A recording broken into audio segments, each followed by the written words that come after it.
Hey everyone, it's Jake. This is the Post Hardcore and More podcast, and today we got a special sick ass episode with a bunch of the people from I Met a Yeti, almost a full band.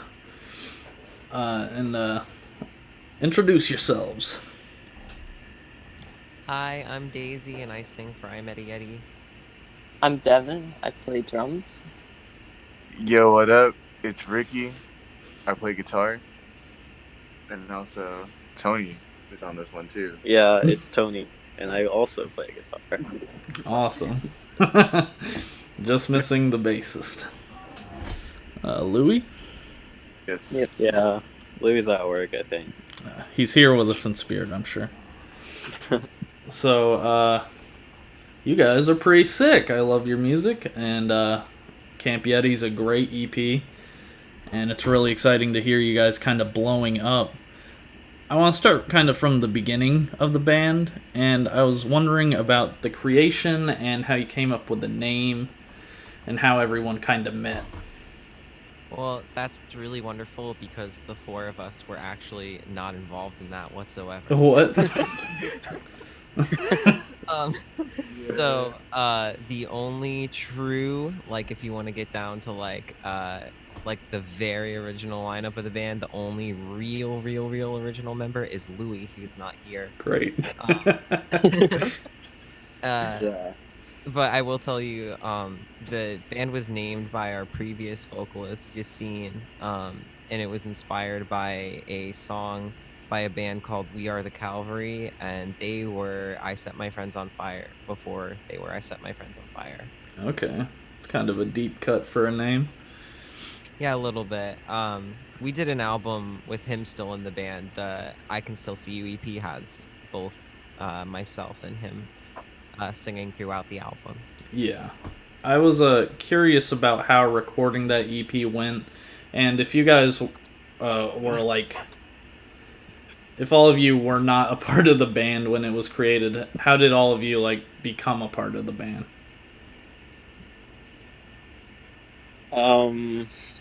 I they were already a band, and they had like a single out, and I think I messaged Louis, or I think I messaged like the band, and I was just like, "Hey, do you guys need like another guitarist?" Because like I don't know, I was like still in high school, and I just wanted to be in a band like really bad. And I like messaged them, and they like tried me out, and then I played like a house show with them like that weekend, and then I've just been in the band since. That was like February of like 2016, I think. And then Daisy joined.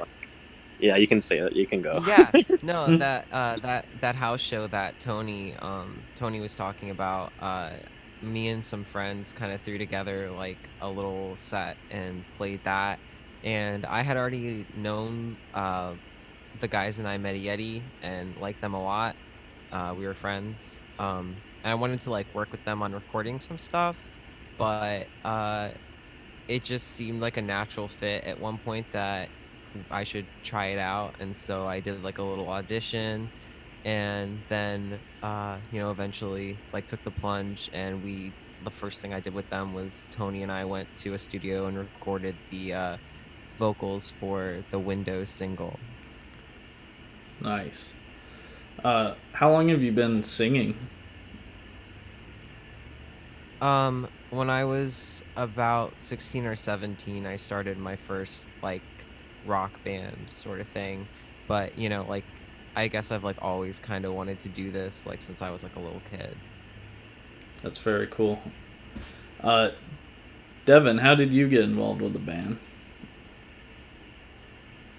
I was like, I had just come back from school in Kansas. So I went there for a year. And I was like looking for pretty much anything to do musically on Craigslist. And I met a few people like that I truly like love and care about through Craigslist. But I had met Anthony a long time ago. I don't actually remember the exact origin of. I think it was like Enjoy Cassette. Yeah. You guys knew Enjoy Cassette? Yeah, Yeah, I played like 2 shows with Enjoy Cassette. Oh, I really? played like one. Yeah. Yeah, I like filled That's in where I guitar met. for them.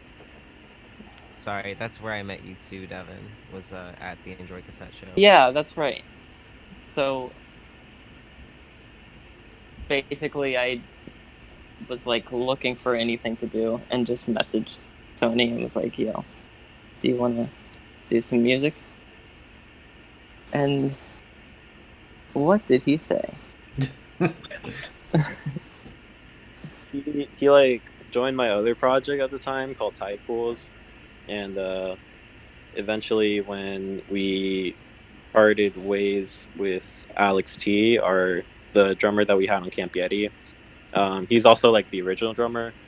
We parted ways with him back in December. We ended up getting Devin, and he did that January tour with Adventure with us, and he's been with us since. That's sick. Let me organize my thoughts here. I just think it's funny you guys knew Enjoy Cassette. I've listened to that one single they put out like probably 500 times. I completely forgot they were from Florida. I feel like half the scene is from Florida at this point. They're cat company now. I don't know if you like. Yeah, I didn't know that. Okay.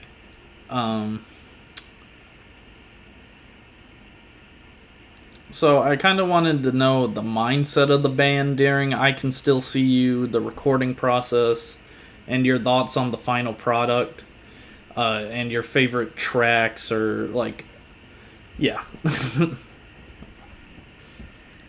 That's a loaded question. Yeah.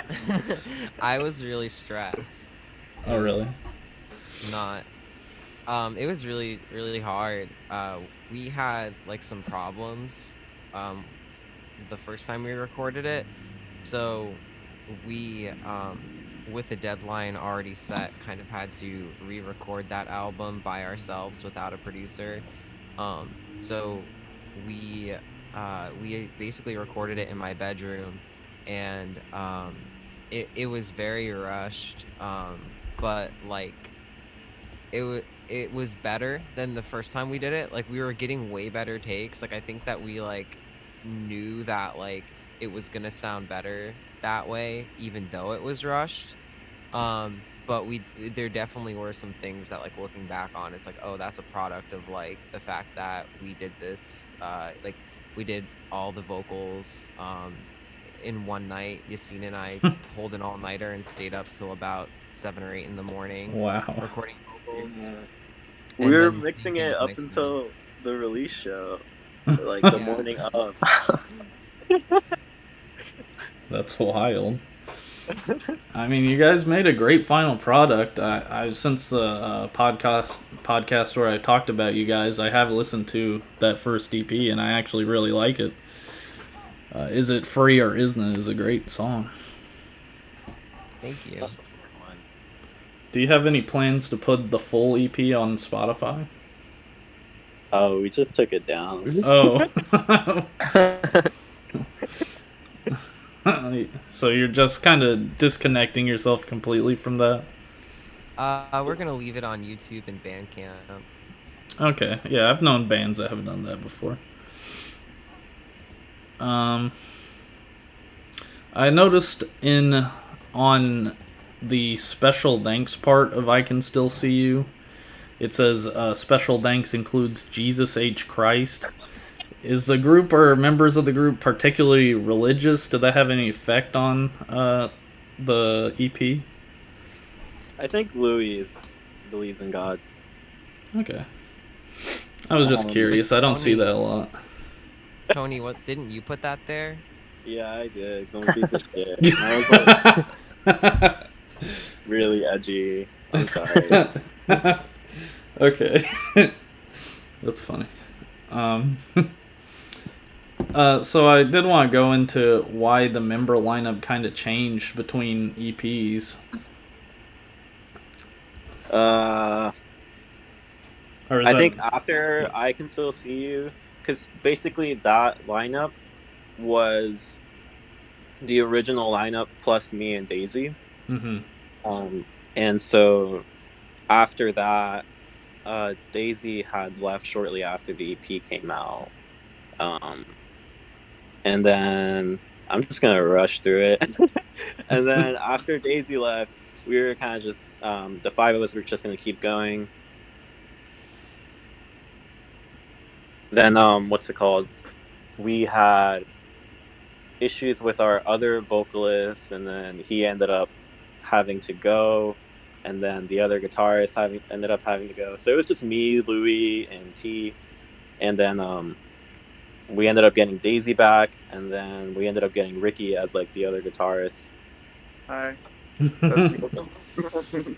But that all of that happened throughout like an entire year. Wow. I just Yeah. want to say that it wasn't drama. Like I didn't leave for drama. I want the record to show. Oh. I left because I lived too far away for a little bit, but then I was like, oh, I'd rather just be in the band, so I moved over closer to them. Gotcha. Everyone else was drama though. Yeah, every band has some growing pains. That's true of every band. So, I was just curious because I did enjoy the unclean vocals on the first EP. But I also, is it you, Daisy, that does the unclean vocals on the new EP? Yeah, I do all the vocals. They sound great. Thank you. Let's see. We're kind of flying through my questions. Let's see. I wanted to know about how touring has gone for you guys. Has it been extensive? Have you done any like long touring? I think the longest we were out was like probably for us like 17 or 18 days on the road Wow. in January. Who are you? Was that with Adventure? Yeah, that's the biggest tour we've done so far. We Yeah. would have done more, but this year has been a little bit disruptive of that. Yeah. I feel that. Yeah, we had some pretty big plans this year. Man, I think everybody did. It's really unfortunate how bad this is. The COVID's messed up two parts of my life. Movies and bands. So, I'm unhappy with it, to say the least. Let's see. I want to know how the writing process for Camp Yeti went. And I want to know like what kind of differences it has between the first EP and how you approached writing for it.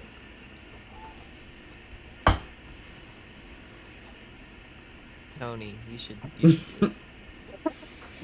So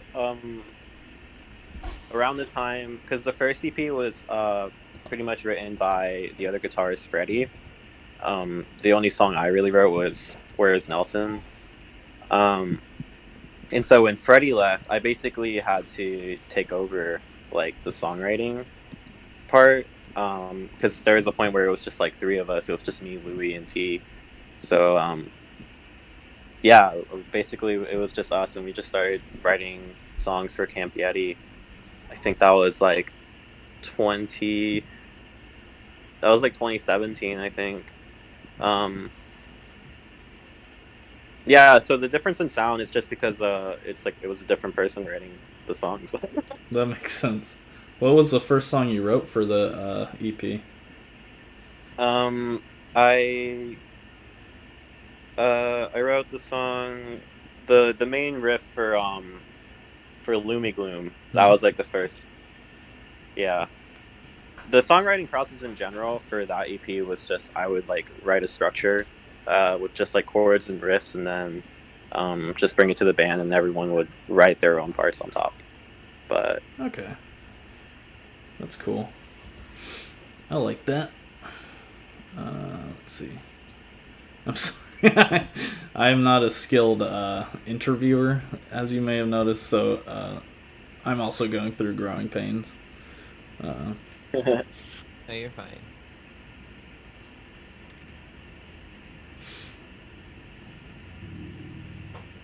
So you recorded EP1 in a bedroom.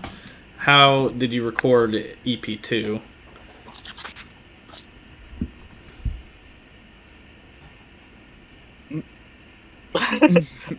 We went to Matt Goings, a producer. Daisy's actually yeah, Daisy, what's your relationship with Matt Goings? Oh, okay. Matt Goings is a really good friend of mine, and we've like done work together uh since I was like in high school, but a little bit out of high school I joined his band called All Gone Gray. He sings in that band, and I do harsh vocals for that band, or screams, whatever. I know Yeah. people get mad about what you call that. Please don't get mad at me. But yeah, I've been doing harsh vocals for that band for about 6 years, and so Matt was just kind of the obvious choice. He's really talented, and we're recording the next album with him as well. Awesome. You still do harsh vocals for that All Gone Gray? Yeah, we actually have a full length that'll be coming out for All Gone Gray sometime within the next year or two. Awesome. I'll have to check it out. Um, let's see. Okay, here's a random listener question I have in my little notes. Someone on the server named Hispanic Baljeet. What are your biggest influence that no one would expect? Or band influence, I guess I should say. Who's your biggest band influence that one might not expect when listening to I Met a Yeti? I think Ricky got one. There's a few, to be honest. I think when it comes to like the writing and stuff, a lot of I guess on a personal level, on writing for Camp Yeti, I was thinking of a lot of like jazz, so like just jazz music in general, like like Kurt Rosenwinkel. It's like a contemporary jazz guitar player. I kind of use a lot of his stuff in terms of how he plays guitar in the way that I write music. So it definitely bleeds into Yeti for sure. Yeah, I can definitely hear it. Yeah, so definitely Kurt Rosenwinkel. I mean, I think it's kind of, is it obvious? What do you think? Yeah, Ricky's a very jazz guitarist. All like the big solos are Ricky's on Yeti. That's me. Hello. Yeah, I can't do that. I just write cool riffs. One of my influences is this band called Teen Suicide, and they're like a lo-fi. It's just this guy named Sam Ray, and it's like he does like solo stuff and some stuff with like bands. But like the big thing I took from like his music is just like a lot of it's like really simple. And there's this song on one of their albums, I don't know the name. I think it's like "Give Me Back the Sky." It's like the whole song is only like 2 chords, and I like that idea a lot. That's basically what inspired me to write "Magic Man of Sadness." Just writing like a really simple 2-chord song. Yeah. Any inspirations for you, Daisy?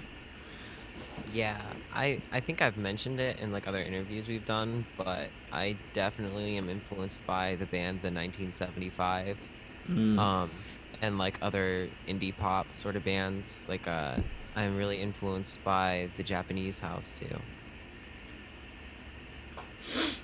Very cool. My girlfriend loves the 1975.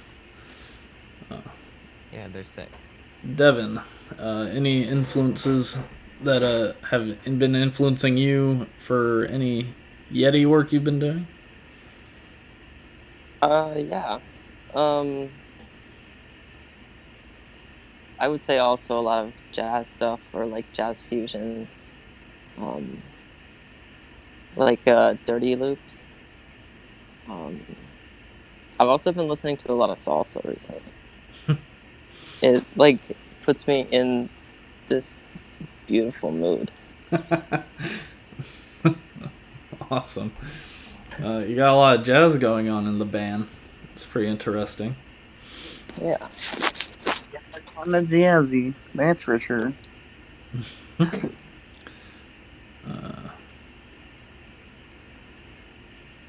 What are all of your personal favorite songs off Camp Yeti?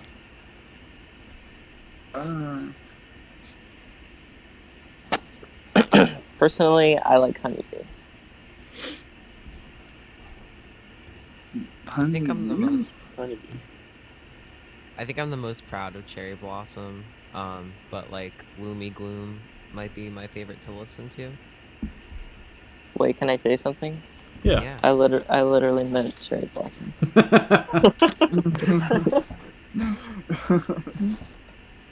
Gee. Ricky?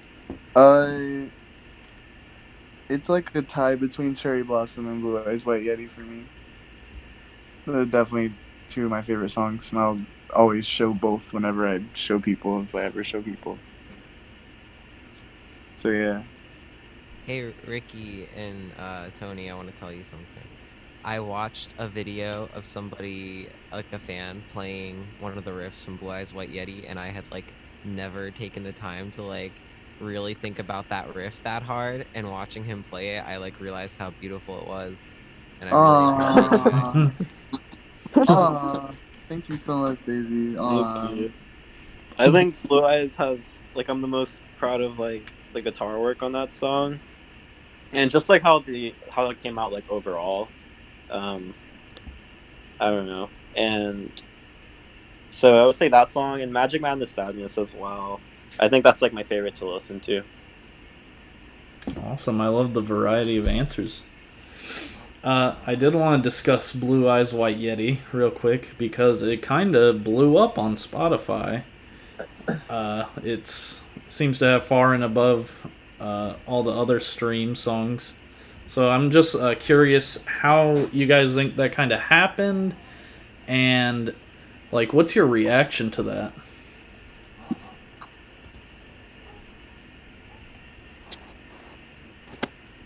I think there's a lot of factors on why it like is doing as well as it is. Um, One of the big reasons is just because like we pushed it as a single, like it has a music video and like we like pitched it for like playlists and like all that. But that's just like I don't know. I think like the song itself is like um one of the more relatable tracks and um maybe not relatable, but just like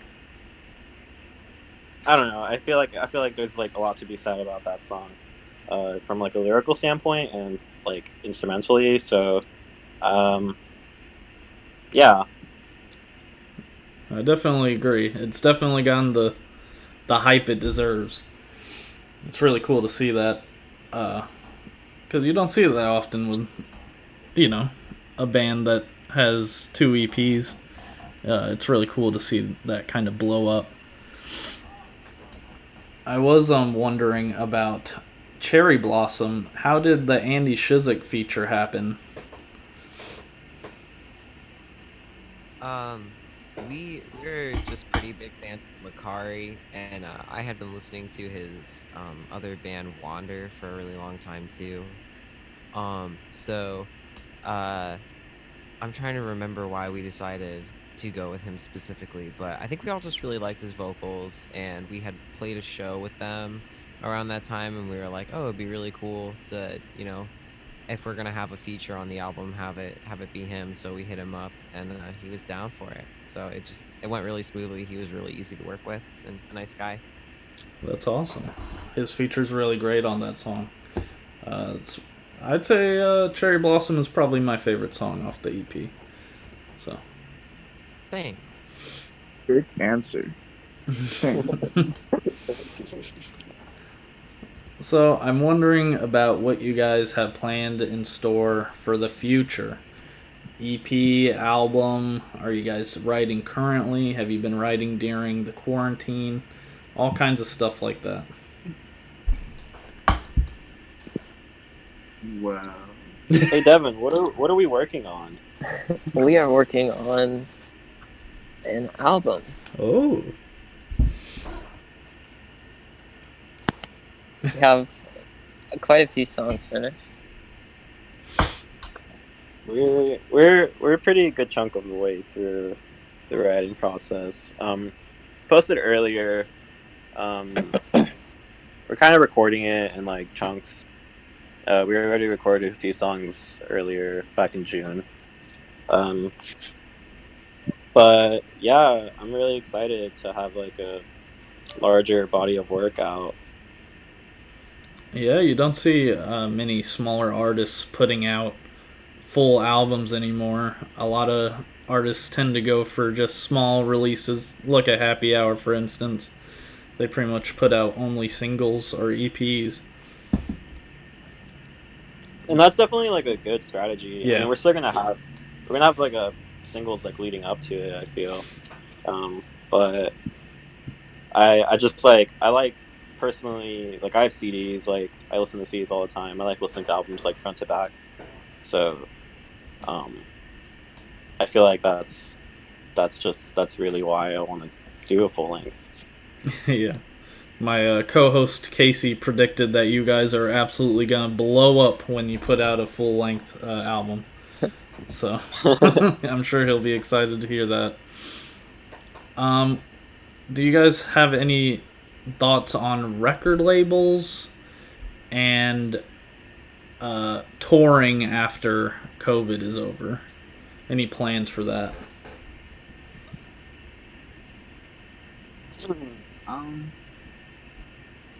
Daisy?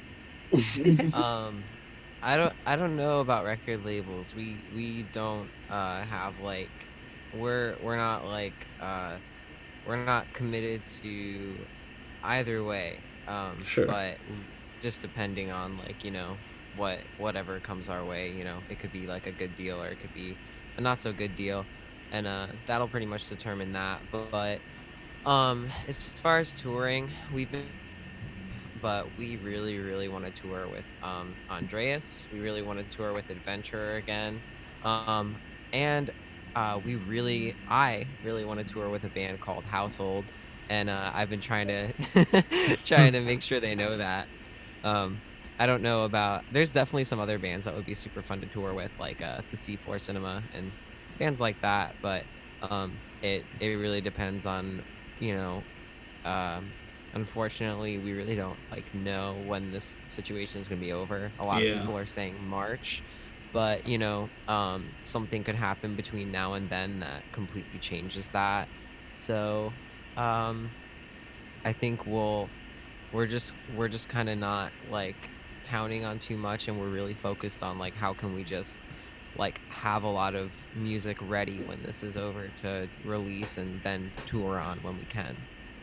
That makes a lot of sense. I think that may be like a lot of artists' plans for the moment is just stock up on new stuff to put out when they can tour again. Absolutely, that is the smart plan. I would love to see an Andreas and I Met a Yeti tour. By the way, that would be excellent. Please come to Kentucky. That would be so nice. Yeah, he tweeted at us that he wanted to tour with us back in January, so hopefully he meant that. Yeah. He didn't say I love you back. Damn. Yeah, Ricky tweeted "I love you" Andreas, and he didn't even like it. He didn't even like it. That's a big commitment over tweet. It doesn't have to be that. It just doesn't have to be. That's really cool. I love Andres. He's definitely super dope. All right, I have probably the most important question here. My final like structured question. Everybody's favorite meme? Meme. Yep. Knack 2, baby. He's a good one. Knack 2. Right now? What's on my? Let me look at my last my recent picks. Maybe I'll see what's going on. I like the bonk one. Go to horny jail. That one's really good. If you guys follow me on Twitter, I've been on a Pot of Greed arc. I don't know if anyone has noticed that. Noticed that. I'm not sure what to think of it. I personally I like the Lin-Manuel like biting his lip meme, like Lin-Manuel Miranda Wait, let me see lip that. bite. Well, this one's funny. This one's like a Minecraft mix. So I it's have not like seen these. it's really good. Right now, I think it's a mixture of that and like just also my melody memes. Like with like my melody, the Sanrio characters with like Hello Kitty and shit. What? No. It's like my melody. Okay, she's just Sounds like a I deep don't know. cut. It's not too deep. I think. I don't know. It's very, I think it's kind of TikTok-y though. I think a lot of people are just on the TikTok with that. But yes, that's my vibe right now. For sure. We can talk about this all day. Yo. Devin, favorite meme? I have no idea, honestly. It is a tough question. All right, replacement question. What kind of dog do you have? I've heard he's big.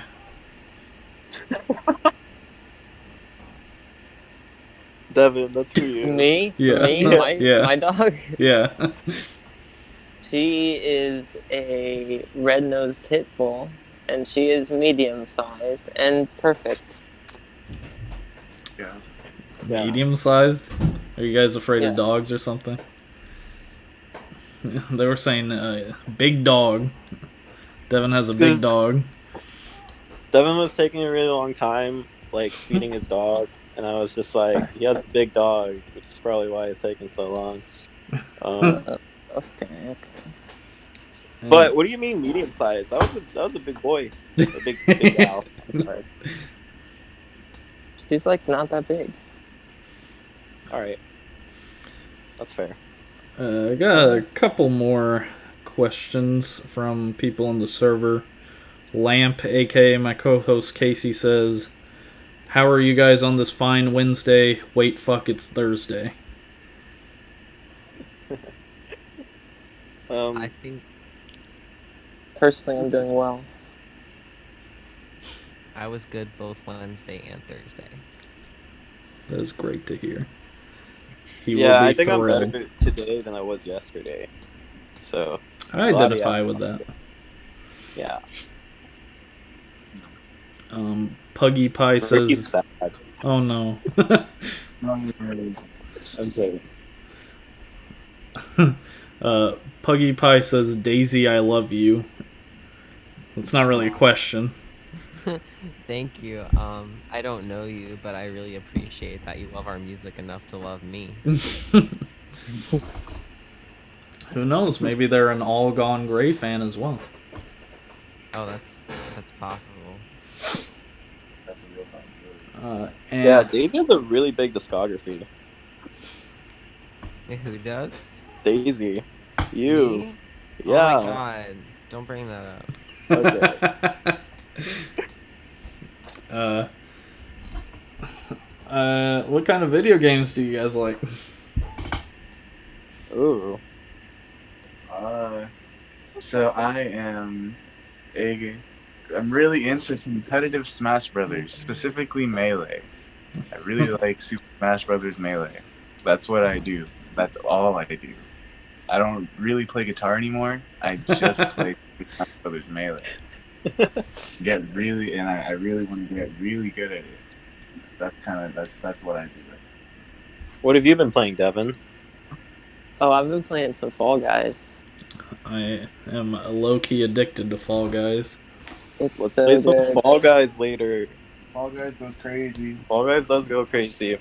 I I'm watched really the into, Fall Guys like- stream. Oh, sorry. Oh, let's do it. No, I watched Jake's Pineapple or Jake's Fall Guys stream. Sorry, on your YouTube channel, and I really want to play that game, but I also don't own a PlayStation. So I play it on PC actually. Oh, true. Yeah, That's cool. I am incredibly embarrassed you saw me stream. No, it's all good. It was cool. I watch a lot of streams, so I know that they can like lull and peak and valley and all that. You know. Yeah. I'm really into like JRPGs, like Persona 5 and Final Fantasy. I just finished Dragon Quest 11. Was that good? Yeah, it was fun. It's not my favorite, but it's like I don't know. I'm main hero now in Smash just because I know what all the spells do now. You know the So it's lore pretty to the fun. spells, so Yeah, that's why you play. it's pretty fun. I don't know. I've been you grow an appreciation for the characters when you've actually played their game. At least that's the way I've been. Final Fantasy VII was a fun time. I have I don't know. always wanted to play Final Fantasy, but every time I try, I'm just like bored out of my mind. I don't know. I guess I'm not a JRPG guy, unfortunately. That's fair. It's really not like for everyone. It's a lot of reading. Yeah, and I mean I've watched a lot of reviews about them, and the stories just don't seem worth it to me, to be quite honest. They don't seem that good. That's totally fair. Well, I don't really have any more questions. Is there anything any of you want to say as like closing thoughts? Knack 1 was a terrible, god-awful fucking game, but Knack 2 was 10 out of 10 perfect video game of all time. I know that's a like donkey meme, but is it actually good? Is Knack 2 actually good? Yes. Really? Yeah. It's actually like a 10 out of 10. I'm really excited for Knack 3. Is there a Knack 3? Not yet. Oh no. I've never cared about a game the way I care about Knack 2. I played Knack 1 and it was bad. I'll have to say that. Never played Knack 2 though. I'll have to give it a look. Maybe they'll put it on the PS5. Any promotions you guys want to do? Any projects? I know Daisy said All Gone Grey is gonna put out an LP soon. So I'm a music producer, like electronic music and like beats and stuff and like rappers, whatever. I'm in this project called From the Heart. Mm-hmm. We put out a project, what was it, in March or April or something. It was just like a bunch of cool bangers, people on it like Young Skirt, Valentine, just everybody you can think of. From like the SoundCloud like community, and we're working on like a lot of new music. Got a lot of new stuff coming out in the works. But yeah, just my Twitter is @FortuneSwan, and just hit me up if you ever just want to work on some music, make some beats, get some beats. I could really use the work. So yeah, so that's my plug. Awesome. I'll definitely link everyone in the description. So, anyone interested in some sick beats can contact Fortune Swan on Twitter. They're cool, yo. They're homegrown. They're like, I made these beats like straight from the ground, like in the soil, dirt, nutrients, minerals, all about it. Like that's all I'm saying. It's healthy beats, is what you're saying. Or jazz beats, just let me know. Flintstone gummy beats. You already know. Take your multivitamin. Fortune Swan beat. I'm with it. All right. This is the best plug I've ever heard. Anyone else have anything to plug? Yeah. I actually don't entirely know if I should announce this way, but I don't think anyone's gonna be mad at me. Either. There's a band called Brasilia that you can find on Spotify or wherever, and we recently did a collaboration that I don't have a release date for, but just keep an eye out. You can listen to their instrumental songs as of now, but eventually there will be a song with me on vocals. Oh, cool. Like a Strawberry Girls situation, kind of? Yeah, pretty much. All right. That sounds awesome. Anyone else? All right. Yeah. Thank you for watching. If you got this far, my analytics tells me most people do not, so you're one of the brave ones. Thank you to I Met a Yeti for joining me on this very cool special podcast. I really appreciate you guys taking your time out of your day to talk to me and Thank you for making cool music. Thank you. That's the biggest Thanks. thing I appreciate. All right, thanks for watching. Let's all say bye at the same time. It'll be obnoxious. All right, 1, 2, 3, bye. Bye. Bye. Have a wonderful time. That was really bad.